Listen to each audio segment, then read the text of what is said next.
मित्रों, समय बीतने के साथ बहुत सारी चीज़ें आउटडेटेड हो जाती है। आउटडेटेड से तात्पर्य है उन चीज़ों में इनोवेशन नहीं रह जाता है, सुधार की अपेक्षाएं बढ़ जाती है और जो एक नयापन होना चाहिए, पैनापन होना चाहिए, तीक्ष्णता होनी चाहिए, वो तीक्ष्णता समाप्त होने लगती है या यूं कहें कि धीमा हो जाता है। तो जिस प्रकार एक सांप अपना केंचुली बदलता है, अपना जो ऊपर का आवरण होता है वो चेंज करता है और फिर एक नया जीवन धारण करता है, जिस प्रकार एक बाज या चील अपना एक निश्चित उम्र जीने के बाद अपने पंख को खुद से तोड़कर नए रूप में जाने के लिए खुद को तैयार करता है, उसी प्रकार एक साधक ध्यान के माध्यम से अपने अंतःकरण के परतों को हटाता है और ध्यान की गहराइयों में बैठने का अभ्यास करता है। यदि हम सामान्य मनुष्य, सामान्य विद्यार्थी या सामान्य जीवन जीने वाले मध्यम वर्गीय इंसान लोगों की बात करें तो वो क्या करते हैं?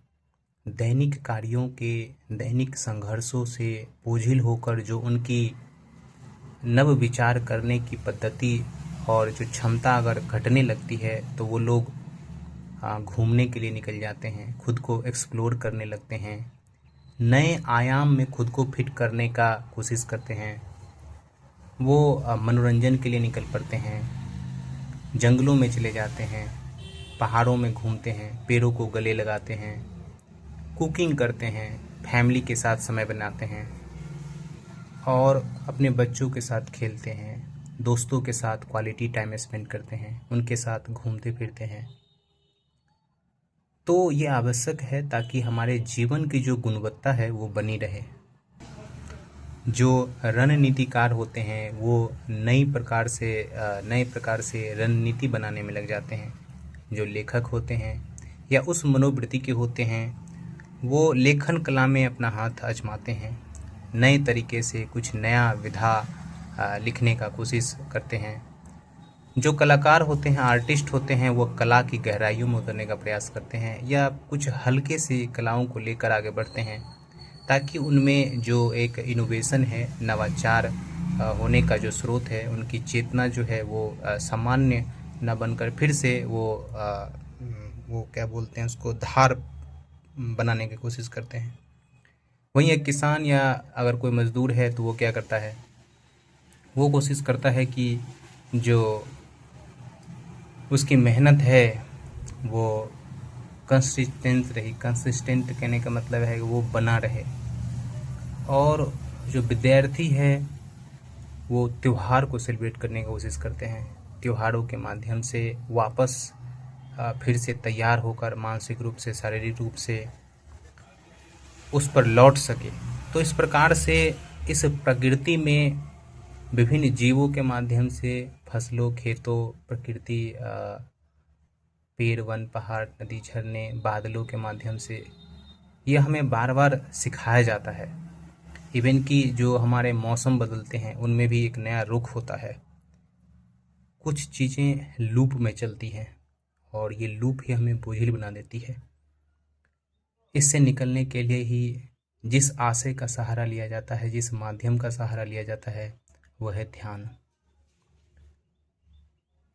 वैसे तो विभिन्न तरीकाएं हैं, लेकिन उन तरीकाओं में जो एक चीज़ कॉमन है जो है हमारी एकाग्रता का अभ्यास। हम निश्चित रूप से ओपन माइंडेड या फ्री थिंकिंग करने का प्रयास करते हैं ताकि हमारी नवचारिता जो है वो लौट पाए और हम अपने उस मूल स्वरूप को, आनंदमय स्वरूप को, चिदानंद स्वरूप को अपने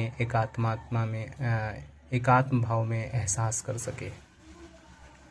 शायद यही प्रेरणा विभिन्न प्राकृतिक स्रोतों के माध्यम से भी दी जाती रही है।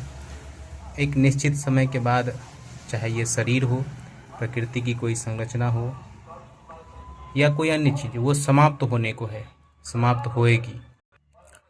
विश्व के विभिन्न देशों में शायद छुट्टियों की परिकल्पना भी इसी बात पर की गई है। और जो साप्ताहिक छुट्टी दिया जाता है, मानसिक विश्रांति के लिए जो छुट्टी दी जाती है, शायद उसके पीछे की भी जो संकल्पना है यही है।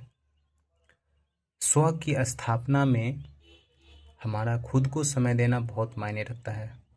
और जब आप स्वयं से जुड़ते हैं, स्वयं को समझने लगते हैं, तो आप फिर से वापसी करते हैं, लौटते हैं। और इस रूप में लौटना आपके लिए बेहद फायदेजनक होता है, न सिर्फ शारीरिक, मानसिक और आध्यात्मिक रूप से, बल्कि नैतिक रूप से भी एक विशेष बल का अनुभव आप करते हैं। साथ में इस समाज और दुनिया में जो माया का स्वरूप है, रहने के लिए और जीने के लिए आप एक सामंजस्यपूर्ण वातावरण का निर्माण कर सकने में सक्षम होते हैं, जिसमें आपका अस्तित्व बहुत मायने रखता है। इसी क्रम में अगर हम बच्चों को अनुभव करें, बच्चों को देखें, तो जो उनके रोने और हंसने का क्रम होता है, वो उसमें एक जीवंतता लाती है। मनुष्य में भी है। जब चाहे मनुष्य हंस और रो कर, गा कर, विभिन्न माध्यमों से भक्ति करके, भजन करके या संगीत गाकर अपने मन के उद्गारों को एक्सप्रेस कर, व्यक्त कर, अभिव्यक्त कर, विभिन्न रूपों में सफाई करके, चीज़ों को पुनर्व्यवस्थित करके, शायद इसीलिए जो विभिन्न मोटिवेशनल स्पीकर्स हैं वो बताते हैं कि सप्ताह में एक बार अपना बेडशीट, रूम इत्यादि को आप रीअरेंज करिए, ठीक है, उसे नए तरीके से अरेंज करिए, ताकि आपको एक नया पर्सपेक्टिव जान मिले, समझने को मिले, और आपको भी एहसास हो कि हमारे अंदर इतने ही समय में, इतने ही जगह में इन चीज़ों को कितने प्रकार से सृजन करने की, कितने प्रकार से रखने की जो सृजनात्मकता है, क्रिएटिविटी है, सृजनशीलता है, वो हमारे अंदर है। तभी हमारा जीवन जो है रुचिकर बन पाता है, तभी हमारा जीवन जो है मंगलमय बन पाता है, और एक अर्थ हम दे पाते हैं, एक सार्थकता उसको मिल पाती है। यह बहुत बड़ा एहसास है। और इन सब चीज़ों का आभास आपको तब होता है जब आप स्वयं की ओर मुड़ते हैं, ध्यान देते हैं, अवेयर होते हैं, थोड़ा सा जागरूक होते हैं, तो ये घटती है। और न सिर्फ आपके चेतना के स्तर पर घटती है, बल्कि आपके जीवन के विभिन्न आयामों में यह देखने को मिलता है। तो आशा करते हैं कि हम सब ध्यान को एक माध्यम बनाएंगे, और ध्यान के माध्यम से स्वयं को जानने का, नए कलेवर ओढ़ने का, अपने व्यक्तित्व को नया स्वरूप देने का, उसके विभिन्न आयामों से परिचित होने का खुद को अवसर देंगे। इसी भावना के साथ आप सभी को ध्यान के लिए शुभकामनाएं, मंगल कामनाएं। आप बैठें, कोशिश करें, और कोशिश न भी हो तो कोई बात नहीं, आपने इतना समय दिया, आपने खुद को समझने के लिए इतना क्या कह सकते हैं, जो उत्कंठा जाहिर की, आपके मन में अगर ये भाव आया हो कि नहीं हमें बैठना चाहिए, देन इट्स ओके। और यह एक सिलसिला है, यह एक सफ़र है, जारी रहेगी।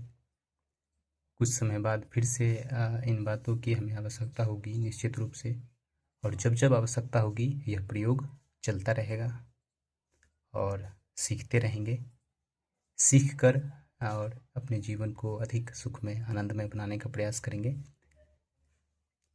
ओम तत्सत, हरिओम, ओम शांति, सबका कल्याण हो।